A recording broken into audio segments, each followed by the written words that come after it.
Assalamualaikum warahmatullahi wabarakatuh. Halo semua, balik lagi di channel Koki MP, Komunitas Kajian Ilmu Manajemen Pendidikan. Perkenalkan, nama saya Wulansari, mahasiswi Manajemen Pendidikan 2019A. Pada video kali ini, saya akan memaparkan mengenai manajemen konflik dalam kepemimpinan. Video ini dibuat untuk memenuhi pengayaan literasi mata kuliah Pendidikan Kewirausahaan yang diampu oleh Bapak Abdel Muhammad. Langsung dicek ya teman-teman. Dalam buku Kepemimpinan Pelayan karya Bapak Zainuddin Mustafa dan Mariadi tahun 2018 mengenai manajemen konflik. Albanese tahun 1981. Beliau memberi rumusan pengertian konflik sebagai kondisi di mana salah satu pihak atau lebih merasakan adanya ketidaksesuaian tujuan dan adanya peluang untuk mencampuri usaha pencapaian tujuan dari pihak lain.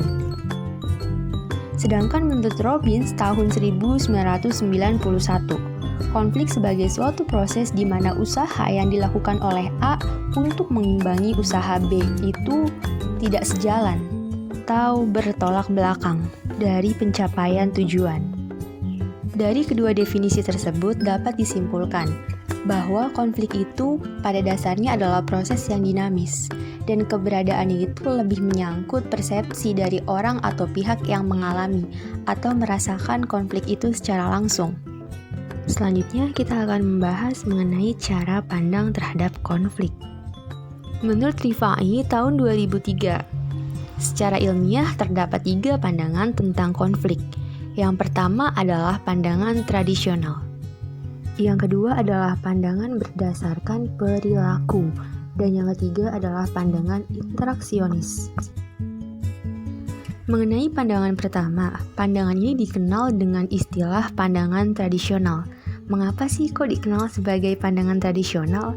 Karena pandangan ini tuh merupakan pandangan yang paling lama dan mendominasi pemikiran tentang konflik dalam kehidupan organisasional. Inti pandangan ini terlihat pada pendapat yang mengatakan bahwa semua bentuk konflik dalam interaksi antara seseorang dengan orang lain dan antara satu kelompok dengan kelompok lain merupakan hal yang tidak baik. Artinya terdapatnya situasi konflik dalam organisasi dipandang sebagai hal yang negatif karena dapat berakibat pada tindak kekerasan. Untuk pandangan yang kedua yaitu berdasarkan perilaku. Mewakili pandangan dari hubungan kemanusiaan. Konflik merupakan hal yang alami dan tidak dapat dikesampingkan dalam organisasi. Karenanya konflik tidak harus bersifat buruk, tetapi memiliki potensi kuat yang positif dalam menemukan kinerja kelompok. Yang ketiga, pandangan interaksionis. Pandangan ketiga ini merupakan pandangan baru yang menyatakan bahwa konflik itu menjadi kekuatan positif di dalam kelompok organisasi. Nah, konflik ini tuh justru mutlak perlu ada dalam organisasi karena dinilai dapat meningkatkan kinerja yang efektif. Sebab-sebab konflik yang pertama adalah saling ketergantungan. Saling ketergantungan dalam pelaksanaan pekerjaan dalam kelompok organisasi. Yang kedua adalah perbedaan tujuan dan persepsi. Mengenai perbedaan tujuan ini dapat disertai dengan perbedaan persepsi tentang suatu realita. Jenis-jenis konflik. Pertama, konflik intra-individu. Konflik yang dihadapi atau dialami oleh individu dengan dirinya sendiri. Sebabnya apa? Karena adanya tekanan peran dan ekspektasi di luar keinginan dan harapan seorang individu. Kedua, konflik antar individu. Terjadi antara individu yang berada dalam satu kelompok ataupun antara individu yang berbeda kelompok.